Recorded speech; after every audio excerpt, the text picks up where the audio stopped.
and also a former minister who served in various capacities in both the government of the late Daniel Toroitich arap Moi and also during the time of the Kibaki administration.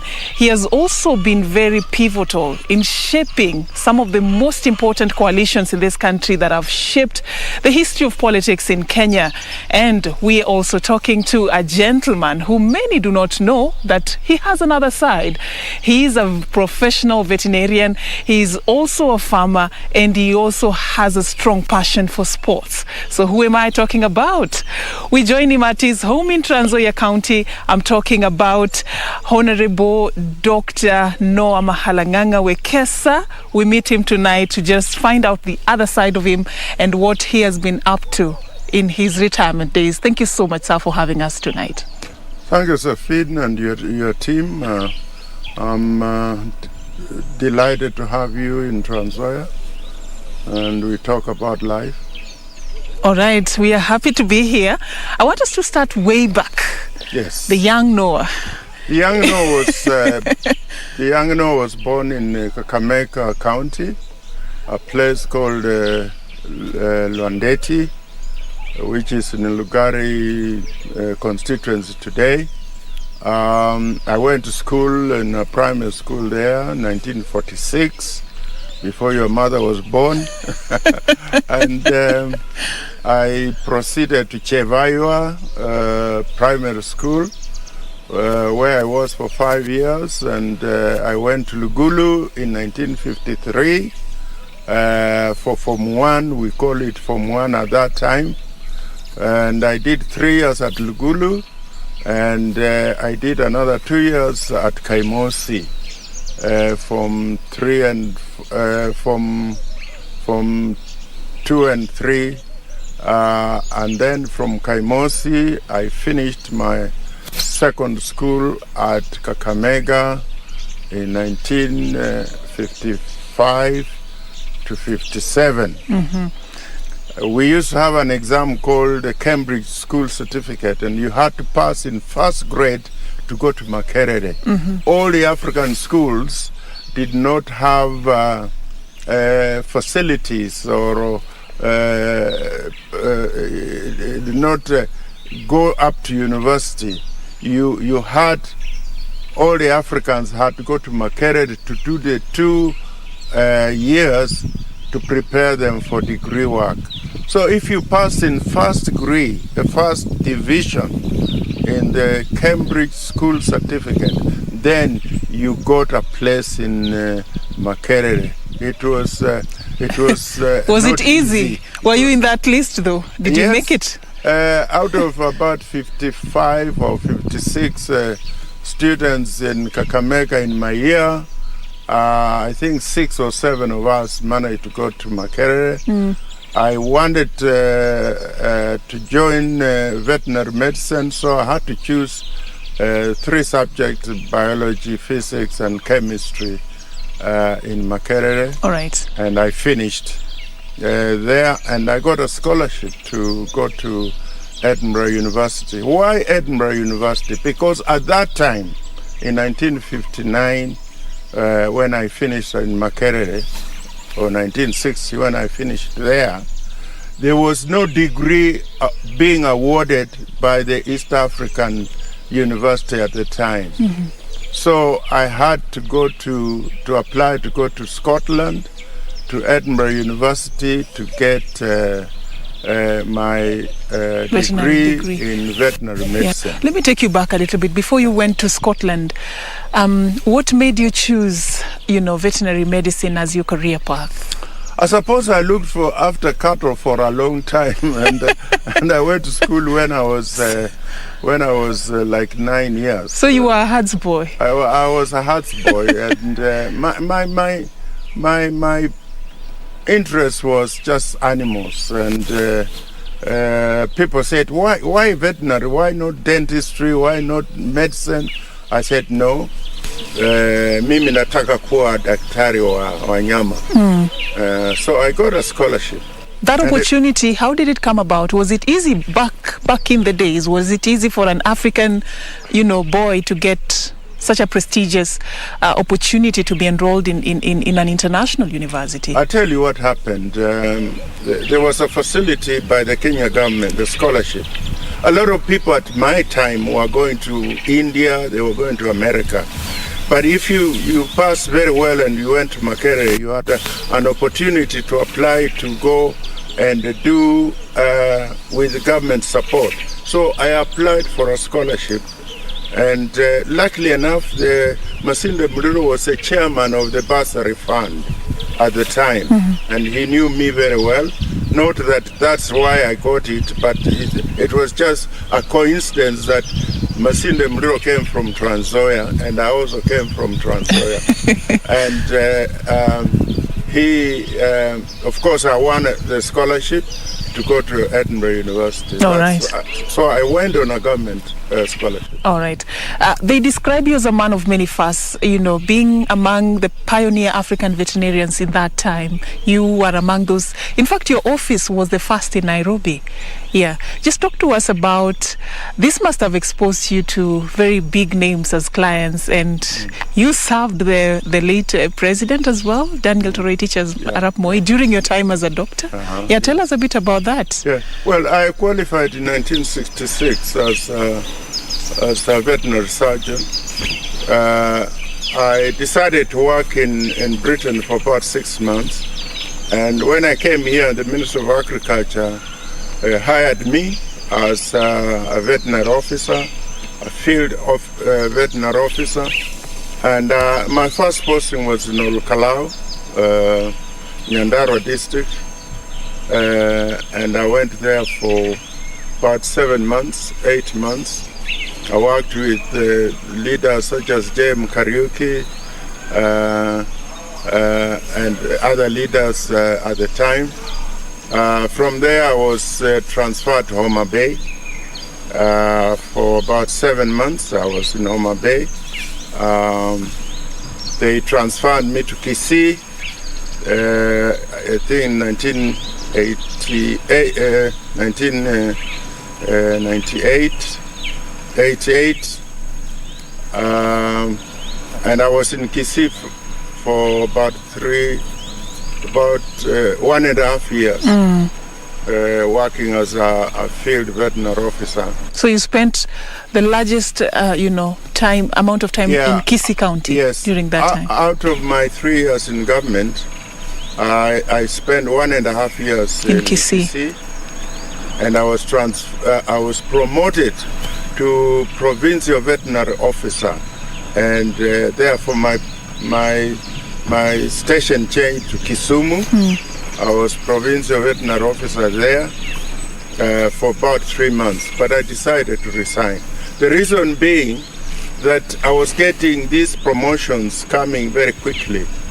And being a provincial veterinary officer, I was doing a lot of administration. But who wouldn't want that? Who wouldn't want to be promoted? I mean, everyone wants to go scale the heights and go higher as fast as possible. You're forgetting the fact that I went into veterinary medicine because I loved working with animals. Oh. I like healing animals. Now, being a provincial veterinary officer, I was going to do administration. So you're in the office. Soon they were talking about, you'll go to Nairobi in headquarters, labda utakuwa director or veterinary assistant director. And I said, wait a minute. Mimi nilienda shule kuwa daktari. I do not like to do administration. And because of that, I resigned. So what did you do after that? I resigned to come to Kitale, where we are. I came to Kitale in 1969, November. I remember the date very well. I resigned I resigned exactly 3 years after working for government, because we were bonded to work for 3 years when you are on scholarship, 3 years in government. So I waited till my 3-year term was over, and then I resigned on 3rd of November 1969, and I came to Kitale. Why did I come to Kitale? I had a visit of 3 people who came to see me in Kisii. This was Masinde Muliro, Wafula Wabuge, and the late, both of them are late, and also the late Pius Gumo, who is the father of Fred Gumo, yeah. who was once a member of parliament for this area and also Nairobi. Those 3 elders came to me and said, look, things in Kitale are changing. Many Africans have been given government facilities to do farming there. They have farms, they have livestock, but they don't have a veterinarian. So why don't you come and do veterinary medicine there? So it was very easy. That's how you transitioned to come here, and I started my practice here. But one of the important things, and I know you want to ask me, is that up to that time there was no African veterinarian in private practice. Noah Mahalanganga Wekesa was the first to venture. Because we used to be told that, to be in private practice, you need a lot of money, and you have to be a Muzungu, you have to be connections. A nation. I said, wait a minute, me, I'm going to be. You dared to dream. I came here hardly with no equipment, but with my knowledge from school, and I set up my practice here. I found there were 2 veterinary practices in Kitale, one doing Saboti, and the other one doing Cherangani. Mick Jacob, who went to Edinburgh University with me, my own university, was doing this area. So he was very excited to have a colleague in the profession. A colleague here. And Bagno, Dr. Bagno, a lady, she was doing Cherangani. So they accommodated me. They said, you can set up practice. But Mick Jacob was very accommodating. He said, Wekesa, in about a year's time, I'll be giving up my practice and I'll hand over my clients to you. To you. So very soon, I was already taking over the clientele of Mick Jacob, who was the veterinarian for this area. So you came back to Kitale to explore what was your passion. You wanted to test the waters and try to expand the horizon when it came to your passion. Tell me a little bit about how that connected to the Noah Wekesa, the farmer that we see today. I worked 24 hours sometimes. There were 3 practices here, and one of them, after about 6 months, Mick Jacob left. So I had the whole area, and in another 6 months, I think, within a span of a year, the other veterinarian also left. So I had the whole county, as we call them, districts in those days. I had the whole district as private practitioner. So I worked night and day. It was very exciting. The demand for your services was too much. Yes, I was very excited. I worked with large animals, mostly dairy animals, which are predominant practice here. Dairy. There was a bit of horse work, dog work. My clientele was all Muzungu. Of course, Africans had taken over some of the Muzungu farms here, but they didn't know when to call a vet. So my clientele, 90% were European, and it was very exciting experience. I found myself deep down into veterinary medicine, and I loved it. And I did that for about 6 or 7 years here. And then things changed in terms of the clientele. The government decided that for Europeans, if you wanted to continue farming, you became a Kenyan citizen. Or else you have 10 years to sell your farm to government. That affected my practice. That ultimatum. Yes. You have 10 years to sell your farm. It affected my practice. So a lot of young farmers who are Mzungus decided to leave. They didn't know whether Kenya was going to be what it is today. Yeah. So a lot of them sold their farms. And then by 1974, most of them had sold out. And also my practice had come down because now the farms had been taken by Mwananchi. So the clientele is dropping. Didn't know when to call a vet. So my practice was going down. So I said, wait a minute, what do I do? I've got small children, they're going to school. So what do I do? I said, I'll go to Nairobi. So I identified a practice in Westlands.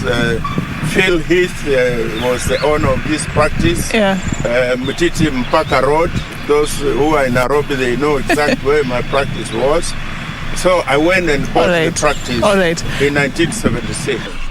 The first African to come with his dog, that my dog is sick, was the late Kirubi. Kirubi? And I said to Kirubi, is this your dog or what is this? Because the people who bring dogs to me, they're not Africans. They are cooks and drivers of Africans.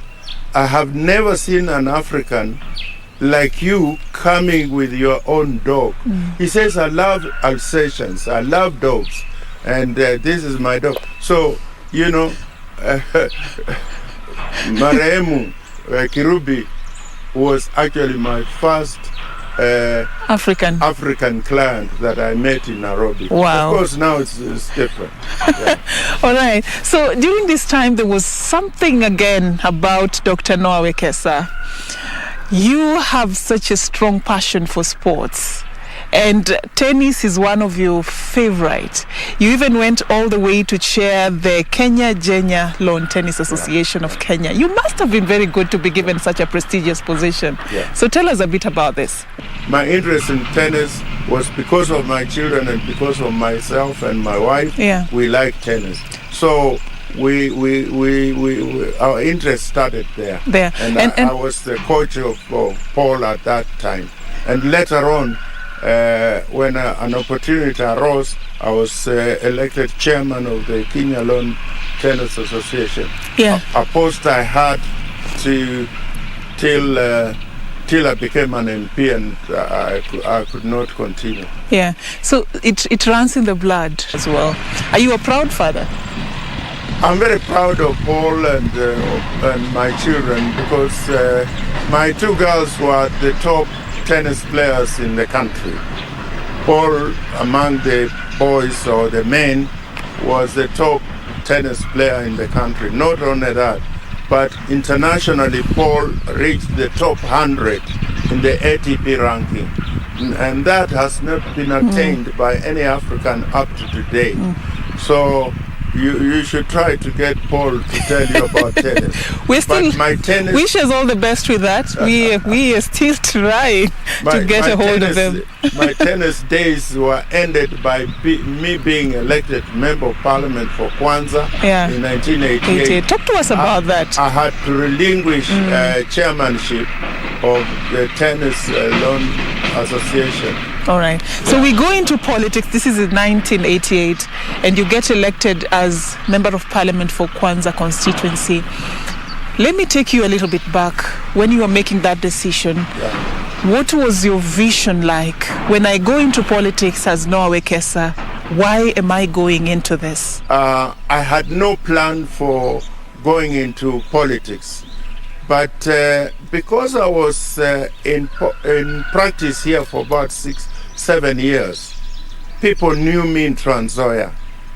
So in 1987, the cabinet minister, the late Nyamweya, James Nyamweya, he was the chairman of the Electoral Boundary Commission. And we had worked together in Kisii. I had been in Kisii and I had met him. So he came here to address leaders about a possibility of creating a constituency. And Kwanza was identified. So I was the first member. Nilikuwa mbunge wa Kwanza. So that. But before that, in 1983, when I was still working in Nairobi, people had wanted me to stand for elections in 1983 against, at that time we had two parliamentary positions here, Kitale West and Kitale East. Kitale East was Muliro, Kitale West was Wamala Kijana. So in 1983 I tried my chance, but I came number 2. But when it came to 1988, we had a constituency called Kwanza, and I opted to go to Kwanza. All right. And of course, I won that in 1988. What is it that the people of your constituency, Kwanza, and the entire Trans Nzoia County are going to say that this has Dr. Noah Wekesa written all over it? Humility and respecting people of all grades. Before I joined politics, I saw myself as an educated person, somebody with a degree, what. But politics taught me that people are important, that people of any grade are important. So when I was in politics, I learned to be to recognize the importance of whoever I was talking to. And it has been an experience, and I think I learned it from Wamala Kijana. Wamala Kijana would sit with anybody, greet anybody, eat with anybody, and I looked at this, I said, this is what I want to be. And the reason I was elected 4 times in Kwanza is being humble, listen to people, don't just talk. Also listen to what people are saying. And it doesn't matter what type of person is talking to you. I remember in Kitale here, there was an old man. He never wore shoes in his life. He asked me one day, he said, Wekesa, I hear you want to stand for elections. If you want to stand for election in Trans Nzoia, you must respect Masinde Muliro, and you should not abuse other leaders. That man is still alive today, and I respect him because he taught me a lot. And I came to realize the importance of listening to other people, accommodating to what they are saying, regardless of their standing in society. You know, I can sit here the whole day and have a conversation with you because your journey is just long enough. Long enough to the extent that you're now writing a book about it. And it's the contents of this book, we cannot sit in one session and complete it. This is just a scratch of the surface.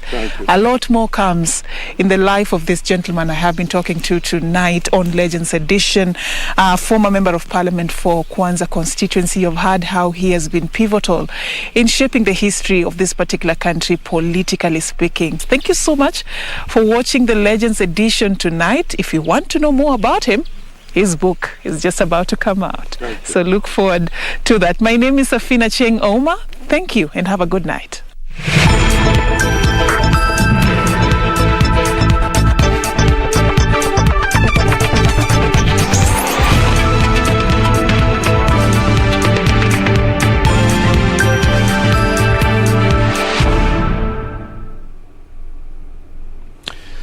The story of Dr. Noah Wekesa, the first African veterinarian to have a private surgery in Nairobi. He is the first MP for Kwanza constituency and is a former cabinet minister, as told to Serafin Achieng Ouma, a true living legend of Kenya. And as we celebrate Dr. Noah Wekesa, we celebrate Serafin Achieng Ouma, who won 2 awards at the Journalists for Human Rights Awards last night. The overall award and the TV award for her story, The Silent Pandemic. And that's all from our newsroom. Join us next week at 9 p.m. for the Legends edition, only on KBC Channel 1. Our sign language interpreter for tonight's edition was Byron Abuli. I am Fayaz Qureshi. Have a good night.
Yours was the face I saw above my cradle, the only mother I've ever known. But my feet are set upon a road that I must follow. I will teach thee. Man shall be ruled by law, not by the will of other men. Slaves are mine. Let my people go. Of the unheard. Yours.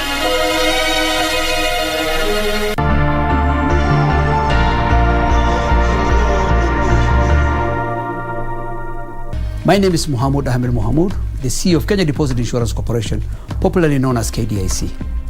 The corporation recently increased the protected sum from the previous 100,000 shillings to 500,000 shillings per account. This is the highest in sub-Saharan Africa. In effect, the corporation now covers 99% of the depositors in the unlikely event of a closure of a bank. So KDIC encourages the depositors to continue doing business with our banks that are strong and resilient. Be sure, check out for a KDIC sticker in your banking hall. KDIC, protecting your deposits. This Sunday, watch the Jamhuri Day celebrations live on KBC Channel 1 on the 12th of December 2021, presided over by President Uhuru Kenyatta at the Uhuru Gardens.